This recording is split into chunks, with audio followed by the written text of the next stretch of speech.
Alright guys, welcome back to my channel. Today we're going to be discussing Conquest counters. Now we're going to be discussing all the best counters for like the buff towers and the best teams out there in Conquest. I'm not going to be able to cover them all. I think I'm going to create a bit of a series with this one and just start by covering a couple of teams in this video. And then hopefully we can expand on this, and I can share more information with you as and when I uncover it, or as and when I get the footage, because at the minute it's hard to get footage on specific teams that I want to. For example, Toy Story villains, we don't have the opportunity to showcase Toy Story villains all that often, because in my club we're always in the green position, and we don't face TSV towers. So I'm unable to share any insights there, as I've been unable to get any footage. But for the most part, we'll dive into a couple of teams that I feel really strongly about. Some sure thing counters for me. These rarely go wrong, and they take down some pretty tough opposition. So we're going to start with the Oceanic tower, the buffed up super Oceanic tower, which does cause a lot of problems for some people, myself included. These Oceanic characters gain an extra 20% health, and then they also start the battle with crit chance up. So if you're coming up against Maui Oceanics, which is the default team for this tower, Moana's going to start with crit chance up, and she's going to go first because she gets haste. So she can basically lead a devastating attack in the opening move, and it's definitely a difficult tower. So but anyway, my favorite counter to this tower, and specifically to the Maui Oceanics, is actually making use of Kingdom. Now what I like to use here is Shan Yu lead, Beast Belle, Namari, and Sheriff. I appreciate Namari is more of a pay-to-play character, but you can possibly sub in someone else, someone that might give you a bit of control. Maybe Rapunzel, for example, if you don't have a full princess team like I don't, or Ursula, who's very good for just slotting into teams anywhere, or like Mother Gothel, any other Kingdom characters, or good standing characters, good plug and play characters who can come in and do a job. But in any case, I use Namari here, and I've got speed stones on Shan Yu, Namari, and Belle, and then offense stones on Beast and Sheriff. Now the great thing about this counter is the mechanics of it. So I can actually get through this whole battle pretty much without really being hit by Oceanics at all. I've been able to do this battle before, where Maui's the only one that's been able to take a turn, and it's been due to the fact that he goes into invulnerable. So what's going to start is Sheriff is usually going to scheme Moana in the beginning. Sometimes he doesn't. It's not the end of the world if he doesn't. You just kind of got to hope and pray that Moana doesn't smack around Sheriff in the opening move, because he's going to be the one with the lowest health. But in the event that Sheriff does scheme, it's basically a guaranteed win. And what's going to happen is Sheriff is going to scheme, Namari will then go next.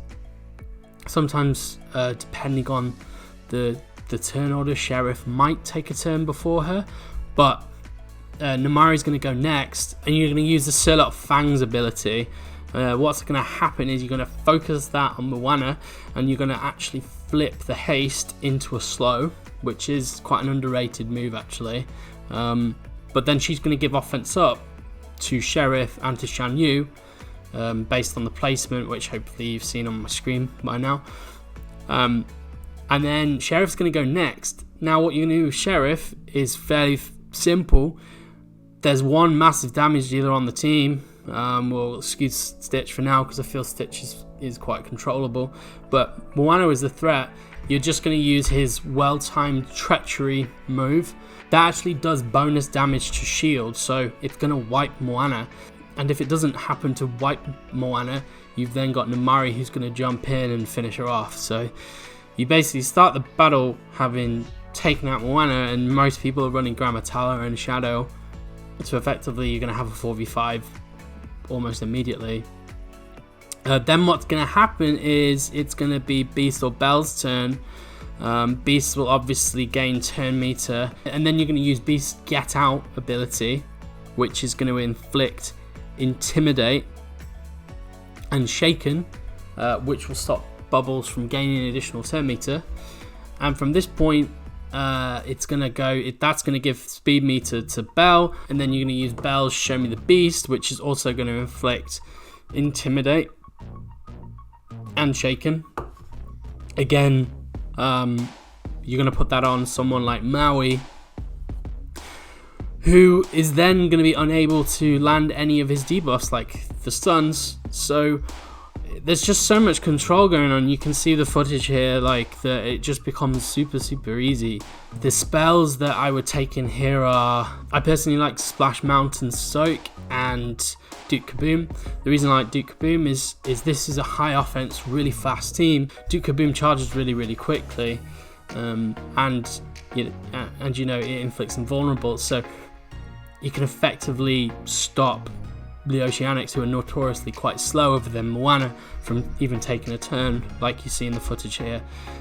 So super easy, super easy counter here.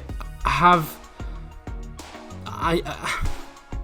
will say that this counter has fallen apart before, but that's mainly due to glitches in this tower. Now Kingdom are really squishy, so if you actually somehow manage to let Oceanics get a couple of turns in, they can really rip through your team. And for some reason I find this tower extremely bugged, so you know, I've had times where I've lost my controls, and in a pivotal moment where you know, I might have wanted to use Headbutt, for example, to finish off Bubbles, and you know, the game's glitched out and I've been unable to finish him off, and that's just literally been the end of me. But for the most part, if there are no bugs, this team is absolutely 100% assured to get you the W. And well, I shouldn't say 100%, but you know, near enough there. You know, Moana can still do quite a lot of damage if she gets a turn off in the beginning, but you know, if she somehow kills Sheriff, for example. But the likelihood of stuff like this happening is fairly minimal. But anyway, that's my favorite counter for this Oceanic tower. Moving on, we're gonna jump over to the Tech tower. Now this tower is horrendous. The sheer number of buffs that Tech characters start with is just disgusting.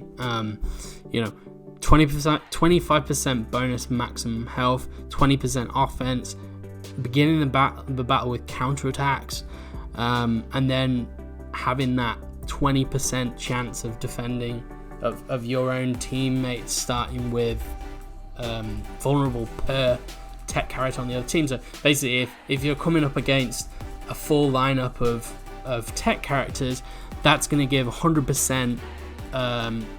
The chance is going to be 100% chance they're going to be starting with vulnerable, so your whole team is going to start with vulnerable. Now the counter I'm going to showcase today is Oceanics. There are definitely other counters to this Tech tower. Unfortunately, I don't have footage.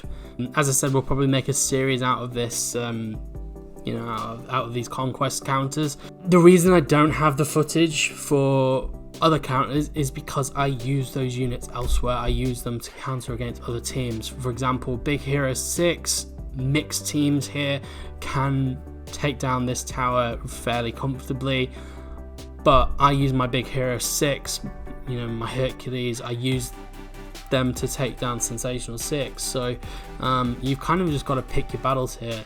So when I'm taking on this tower, I use my own Maui Oceanics here, and I use them with Ursula. I'm using Maui because of his leadership. That shield is effectively going to mitigate the incoming damage and help you deal with the vulnerable at the start of battle. So just before I talk about the footage, I'm running Gantu in this footage rather than Stitch people might question that decision. I feel like you can use either or. Stitch is obviously great because he counterattacks the charges that Big Hero 6 gain. You know, and if you pair him up with Bubbles, then you're just going to get assists and counterattacks galore. However, I also really like Gantu because his Galactic Armada is insane when it's leveled up. It does so much damage when he's GA, and if you can get to it, and also he inflicts like mass slow on his other specials. So I just, you know, I feel like you can pick and choose between those two.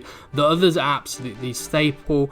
You have to use Maui, you have to use Moana, you've got to use Bubbles, and for me, I think Ursula is mandatory if you want to reduce the RNG element. So Ursula's going to effectively steal at the start of battle. Most people are going to be running speed stones on Big Hero 6, so she's going to get very fast. She's going to take a turn very, very quickly, and hopefully before Baymax. And the first thing you're going to do is polymorph Baymax. Now, what I aim to do really here is, you know, hopefully, if I'm not going to get stunned with by Honey Lemon, I like to pass the ticket to Maui. Now the reason I do this is because firstly it gives haste to Maui, it makes him go a bit quicker. I want to be able to get to him so I can use his kind of a big deal move very, very quickly. And also with tactics, because with tactics this means that he is guaranteed to stun. Now if you have polymorphed Baymax in the beginning and Hero's not got his evades up, you're going to be able to stun the whole field, and then it just makes this fight super easy. The other thing about passing the ticket to Maui first thing is your spells are going to be pretty much charged by the time you take a turn, because Go-Go's going to spin and she's going to crit on all those vulnerables, so it's going to charge your spells super, super fast. And the spells, importantly here, are going to be Grammatala and Shadow. You're going to want to use Grammatala to basically clean up Moana whenever possible, and obviously heal your team, and then Shadow is the other important part. Now if you're passing the ticket to Maui and Maui takes a turn, you are then going to use his kind of big deal move, and he's going to taunt. Now with that move it triggers Moana to take another turn, so it basically triggers Moana to get 100% turn meter. And what then you're going to do, and this is just a little trick that I wasn't really aware of until, you know, maybe a couple of weeks ago, month ago, but effectively if you shadow him whilst he's got taunt, it's going to give Moana another move. Then it's going to trigger that passive, which is going to give her another turn. And what's going to happen is you're going to get 2 turns with Moana. One, you can use either her basic or, you know, her first special, and then 2, she's gonna be ready to use that wave ability, and the wave ability absolutely smacks. So if you're able to get that move off, amazing. As you can see in the footage here, I wasn't so lucky. Moana bit the dust fairly early, but you can see from the rest of the footage that I was able to, you know, make use of Galactic Armada with Gantu and effectively win the battle that way. So Oceanics definitely the go-to counter, or my go-to counter for this tower. There are other counters for this tower which I would hopefully be able to share with you in time. Just don't have the footage available at the minute. So now the last counter I'm going to show you today is going to be this Onward tower. Now this Onward tower is a bit of a nightmare because your characters, if one character in the enemy team is an Onward character, your whole team is going to start with Helpful Immunity. Now Helpful Immunity is really annoying to get rid of because, for example, Baymax's Mass Impact doesn't cleanse it. There's only a few characters in the game that will cleanse Helpful Immunity, and they include Triton, Miguel, and I think Pocahontas. So the counter I'm going to show you today for this tower is actually just going to be Mythicals. Miguel-led Mythicals. Now, Miguel-led Mythicals get a bit of a speed bump. If you have your Miguel maxed and with a speed stone, he's going to have 142 speed plus whatever his leadership gives, which is going to be a nice little boost. It's going to get you out in front, and he's going to start, so you're effectively going to use his Spotlight debut, which is going to clean you up and effectively put you on a level playing field. Then it just becomes relatively straightforward from here. You just play the battle out like you normally should. I would focus on Ian because Ian is the damage dealer. In this fight, I have a Hercules to contend with, so I choose to stasis him.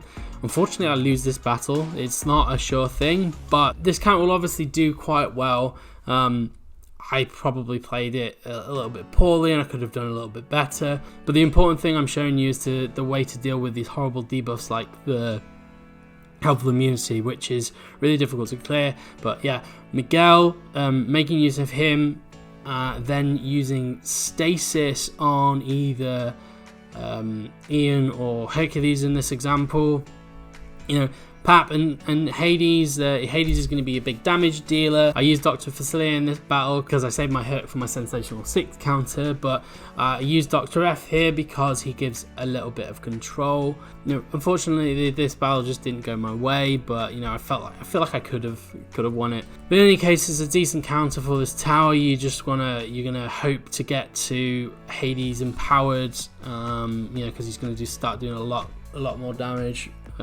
When that's the case. And then moving on, as you can see in the footage, I go to clear this team with another decent counter for this tower, and that is going to be princesses.